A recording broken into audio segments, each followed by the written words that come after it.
We're going to talk about the importance of hip mobility when looking at someone's hinge. So the most kind of pure form of hinge that we see in exercise would be an RDL. So we're really kind of taking the knees out of the equation and making it a hip dominant movement.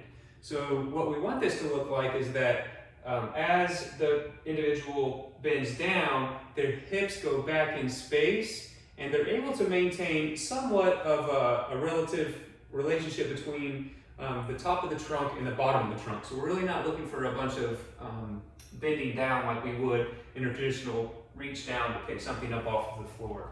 Really looking to make the motion happen at the hips. So what this looks like anatomically, this is the front of the pelvis, this is the back of the pelvis, and this is the ball and socket joint.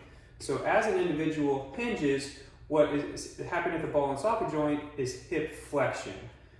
But they're also bending their entire trunk forward too. So at the same time that they're bending the trunk down, the hip should be flexing.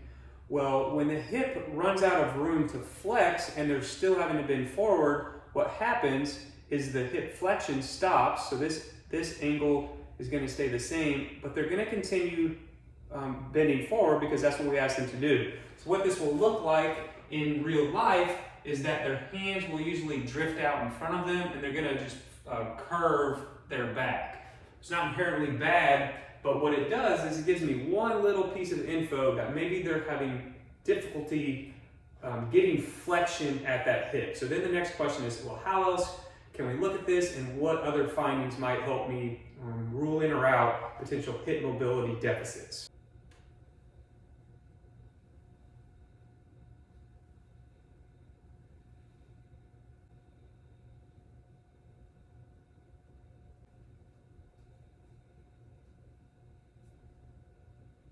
So what does this look like, again, using the anatomical model? Well, whenever we go into hip flexion, what should happen is that as the ball is rolling on the socket, or if the socket is moving on the ball, there needs to be some sort of gliding. It's small, but some sort of gliding that's happening between those two bones, so the ball and the socket. Additionally, what needs to happen is muscles on the back side of the hip need to be able to lengthen, right? So when they stop lengthening, or when the resistance is too much from the muscles, and yet we're still going to try to we need the movement to take place. Movement taking the path of least resistance, we're just going to move elsewhere. So we really want to make sure these muscles on the back side of the pelvis can lengthen as they do. Well, how do we know if they can or they can't? Well, one way is to try to get them to relax. So something we may try is some soft tissue work to that area and then recheck and see if indeed that freed up the hip flexion range of motion. And again, it doesn't have to just be hip flexion. We know that hip flexion, hip adduction, and hip internal rotation kind of all happen together at the same time. So we can use any one or a combination of these movements to see if we're on the right track as we go through our exercises and intervention. My favorite things to try, if I do think that there's some sort of shortness, stiffness, concentric kind of biased activity on the backside of the hip, is simply give somebody a tennis ball, a cross ball, a foam roller to those tissues and see if that opens up the range of motion. So we'll recheck the hip flexion, the hip internal rotation to bring the leg across after we've done a little bit of this and see if it frees up motion. Do you know exactly why that happens? No. But if we know that it improves, then it kind of gives us an idea of, okay, hey, if we work on this, we give them some soft tissue work, it helps increase this range of motion, and then we recheck their hinge, and now that maybe the pinchiness in the hip's gone, maybe the sensation on the back side of the hip is gone. Well, now we can start to more comfortably load that because their sensitivity is less, and ultimately that's what it's all about. So not a long-term fix, but definitely can help really move the needle along quickly within a session, and that's what I usually try to do as someone who doesn't see people for a whole lot of sessions, trying to get the most bang for our buck every single time we meet. And this is something they can easily do at home, and we teach them afterwards how to load those motions. So to perform the soft tissue work, I usually give people 3 different landmarks that we're gonna check for and work through. So those landmarks are the outside of the hip, so that would be your greater trochanter. So I just have them point to their hip bone. The next one would be the sacrum. So if you start on the outside of your hip bone and you run your hand over, you're going to feel soft tissue, which is your glutes, and then eventually you're going to run into a bone. Well, that's your sacrum. So we're going to imagine a line between that outside of the hip and the sacrum. We're going to check all of that area.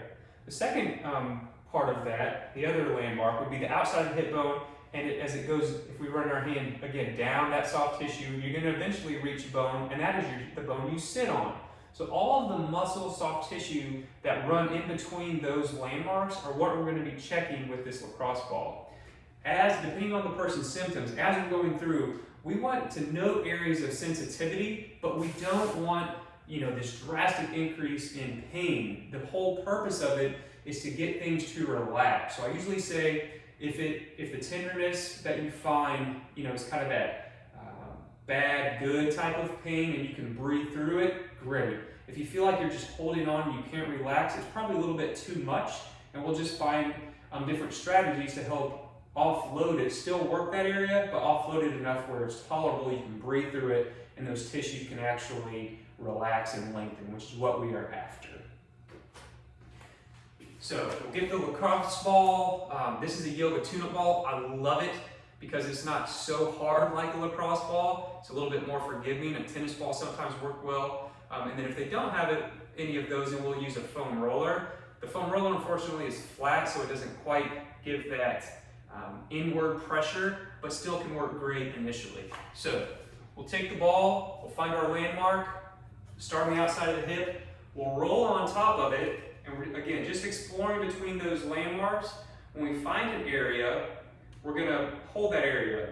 One thing you can do when you find a center area, you can use the actual ball socket joint to manipulate the position, or you can roll gently on and off. Or you can just literally stay on that position and try to breathe through it. But the goal is to stay on it, breathe through it, and allow that sensitivity, pain to decrease in severity. And then once that does, we'll move on to the next. And after you've explored the area between the sacrum and the outside of the hip, we're going to go from the sit bone to the outside of the hip. We usually recommend spending somewhere 2 to 3 minutes on either side, whichever side we are working. And oftentimes I'll use that initially from an exercise prescription standpoint. We'll have them do that 1 time a day for a week, and we'll follow that up with exercises depending on what the presentation is. And then we'll kind of start reducing the frequency that we're doing it and see how things shake out. So it doesn't have to be a forever thing, but it certainly can get the ball rolling in the short term.